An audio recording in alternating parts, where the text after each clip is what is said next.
अभय चौटाला ने इस्तीफा देने के बाद मीडिया के सामने अपनी बात रखी। उन्होंने कहा कि कई राज्यों में ट्रैक्टर मार्च हुआ है और ऐसा कोई राज्य नहीं है जहां ट्रैक्टर मार्च ना हुआ हो। प्रधानमंत्री को कहना चाहूंगा कि आपके गलत निर्णय ने किसानों को पूरी तरह से परेशान कर दिया है। लागू किए गए किसान बिलों को वापस ले लेना चाहिए। अभी ने शिक्षा मंत्री के चाइना के रोल को लेकर कहा कि ऐसे शिक्षा मंत्री बने जिनको स्कूल का भी ज्ञान नहीं है और चाइना की बात करते हैं। अभी ने कहा कि हमारी पार्टी चौधरी देवीलाल का लगाया पौधा है। पेंशन योजना को लागू करने किसानों को मुआवजा देने वाले देवीलाल ही हैं। चौटाला का कहना है कि वह पूरे प्रदेश में अपने कार्यक्रम रखेंगे। ऐसे हलकों में जाऊंगा जहां 80 से 85% मतदाता किसान हैं। बिल्कुल ठीक है और उसको मैंने स्वीकार कर लिया। उसमें कोई ऐसी बात लिखी है क्या कि कृषि कानूनों के विरोध के चलते किसानों के समर्थन में ये मेरा इस्तीफा है? ये लाइव है क्या उस स्थिति? देखिए, उन्होंने जो पिछले 2 पत्र लिखे हैं जी, उनका ब्यौरा उसके अंदर दिया है कि मैंने पहला पत्र लिखा था, डेट लिखी हुई है 11 जनवरी को, और दूसरा पत्र सर मुख्यतः कारण क्या है? उन्होंने किस कारण किसानों की मांगे नहीं मानी गई तो उसकी वजह से उन्होंने ये स्पीकर साहब इन्होंने मेंशन किया है कि अपने इस्तीफे में? हाँ, लिखा। और आपको पहले जो चिट्ठी भेजी थी उनका संदर्भ भी दिया गया है सर? बिल्कुल दिया गया है। उन्होंने लिखा है कि मैंने पहला पत्र 11 जनवरी का था और दूसरा दिनांक 14 जनवरी का था जी, और आज व्यक्तिगत रूप से 27 जनवरी को वो यहाँ उपस्थित होकर के उन्होंने त्याग पत्र दिया है, जिसको मैंने तुरंत स्वीकार कर लिया। गुप्ता जी, पिछले वाले क्यों स्वीकार नहीं किए थे? क्या व्यक्तिगत आने की वजह से या कुछ तकनीकी खामियां थी? हाँ, देखिए, कुछ टेक्निकल दिक्कतें थी।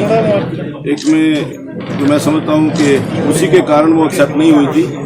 और हमारे जो विधान के अंदर है, जब व्यक्ति खुद आकर के अपना रेजिग्नेशन देता है तो मैं समझता हूँ कि उससे उसकी पुष्टि स्वयं हो जाती है। अब इस विधानसभा में नियम क्या कहते हैं सर? ये इस्तीफा मंजूर है, अभी इसके बाद से वो पूरे तरीके से हरियाणा विधानसभा के सदस्य नहीं आज की तारीख के बाद? हाँ, बिल्कुल, त्याग पत्र उनका स्वीकार हो गया। ठीक है, थैंक यू। वो चौधरी देवीलाल की नीतियों से बनी हुई है। चौधरी देवीलाल ने इसको पार्टी का पौधा लगाया था, उन्होंने इसकी शुरुआत करी थी। और चौधरी देवीलाल ने हमेशा जब कभी भी गरीब आदमी के साथ, कमेरे वर्ग के साथ, किसान के साथ, मजदूर के साथ किसी भी सरकार ने अनदेखी करने का काम किया, उन्होंने उसका साथ दिया, उस लड़ाई को लड़ा। जब कभी वो सत्ता में थे, उन्होंने ऐसे गरीब लोगों के कल्याणकारी काम किए जो आज पूरे देश में लागू है, दुनिया में उनका जिक्र है। पेंशन योजना इस देश में अगर कोई लेकर के आया, लागू करी, तो शख्स का नाम चौधरी देवीलाल था।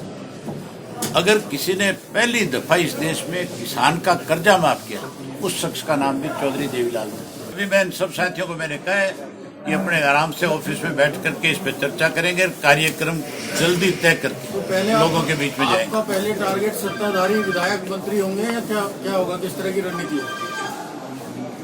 आज की डेट में तो मैं एक ही था विपक्ष में, बाकी तो सारे सत्ताधारी हैं। बता दे कौन सा विपक्ष में? भूपेंद्र सिंह हुड्डा को तुम विपक्ष में मानते हो?